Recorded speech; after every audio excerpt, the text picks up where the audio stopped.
Hi there, my name is Steven, and today I'll be presenting my ECE106 design project, which is a distance sensor. The sensor is designed to measure the distance between two capacitor plates.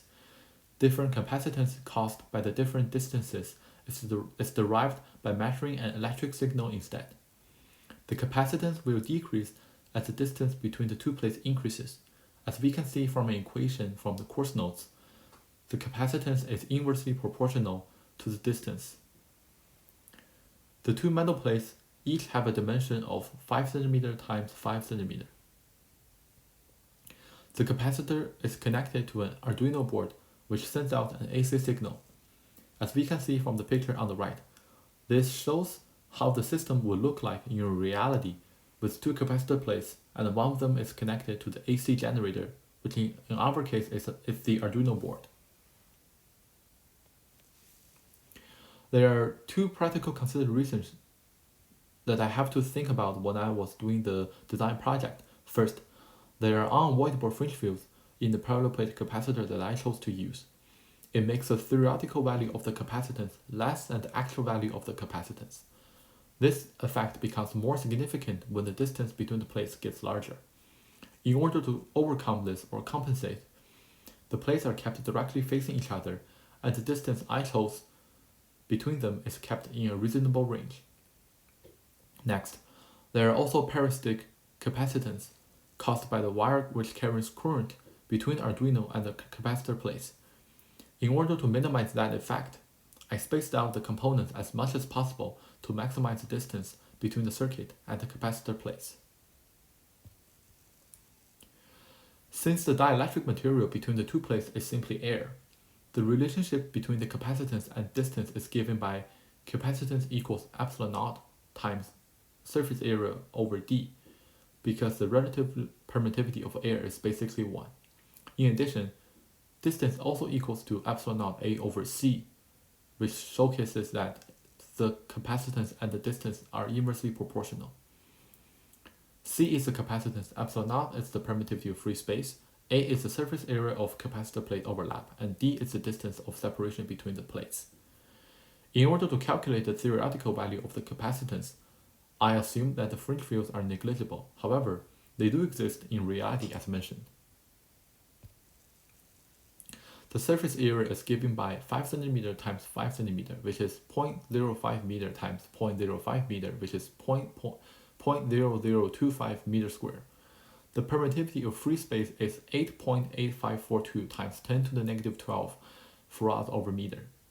The distance is measured in meters and capacitance is measured in farads. The graph is using picofarads only for display purposes. Hence, the formula used in the graph can be derived as capacitance equals 2.21355 times 10 to the negative 14 divided by the distance. As we can see on the graph on the right, as the distance increases, the capacitance between the plates decreases, which roughly forms an inversely proportional relationship. When the distance is really small, the capacitance is very sensitive and it drops dramatically. But however, as the distance gets larger, the capacitance decreases slower, and it is not affected that much by the increase of distance.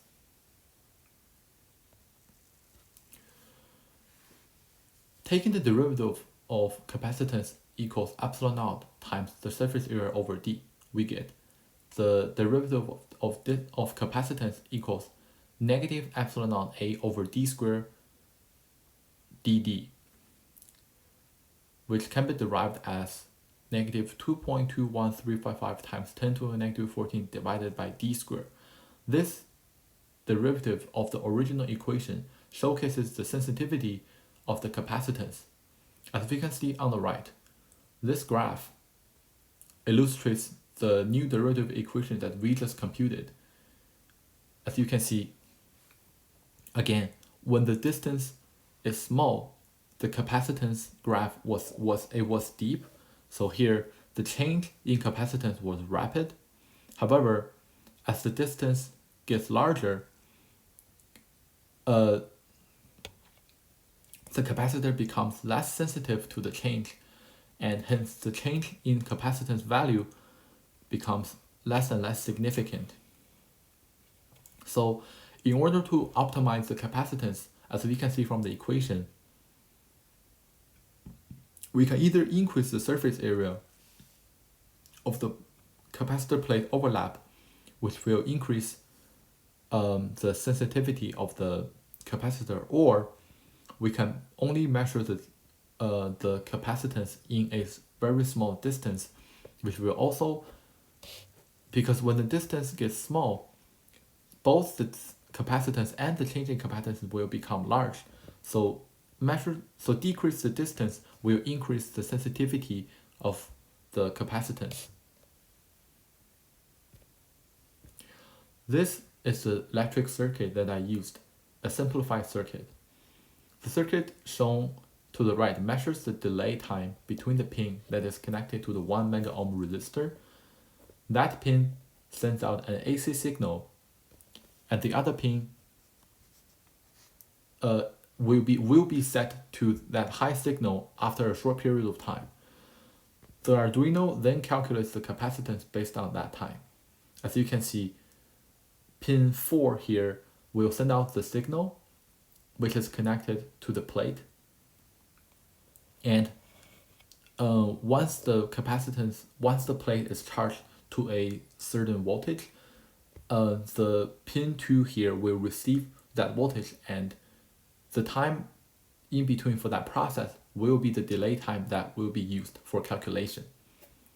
In addition, the closer the plates, the bigger the delay time, which means a bigger capacitance. The final charge is the charge of the voltage source, 5 volts, because the capacitor can only be charged to the maximum 5 volts.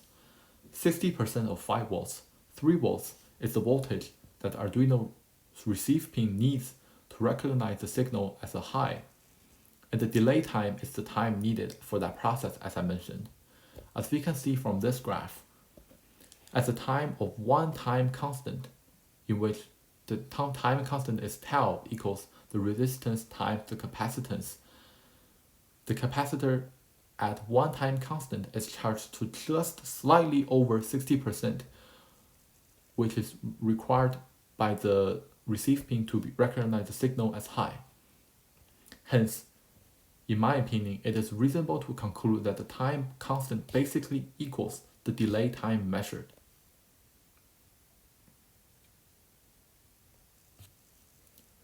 Taking the derivative of tau equals resistance times capacitance, the sensitivity of change in time constant versus change in capacitance is given by d tau equals RDC. For the overall sensitivity, we need to sub in the dc equals negative epsilon naught a over d squared dd, and we get d tau equals negative r epsilon naught a over d squared dd, which this equation will be shown in a graph on the next page. In addition, by simply rearranging the equation, we get the changing distance equals negative d squared d tau over r epsilon naught a. For the graph of changing time constant versus distance, we can see that it is also a reciprocal relationship. When the distance is small, the change in time constant, or the time constant, is very sensitive to the change in distance, and it's increasing dramatic. The change is decreasing dramatically. However, when the distance gets larger, the time constant becomes less and less sensitive to the change in distance, and is not very affected by the distance at all.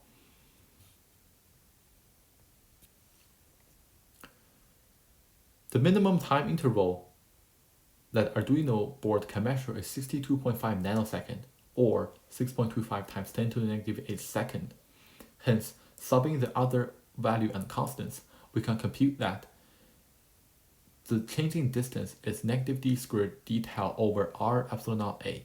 Subbing all the values, we can calculate that the changing distance is negative 2.824 d squared meter. Because there's still a variable d squared here, we can conclude that the minimum measurable change in the distance is dependent on the distance between the conductor plates. As the distance increases, the minimum measurable change also increases, and the capacitor becomes less sensitive to the change in distance. Here are my references, and thank you very much.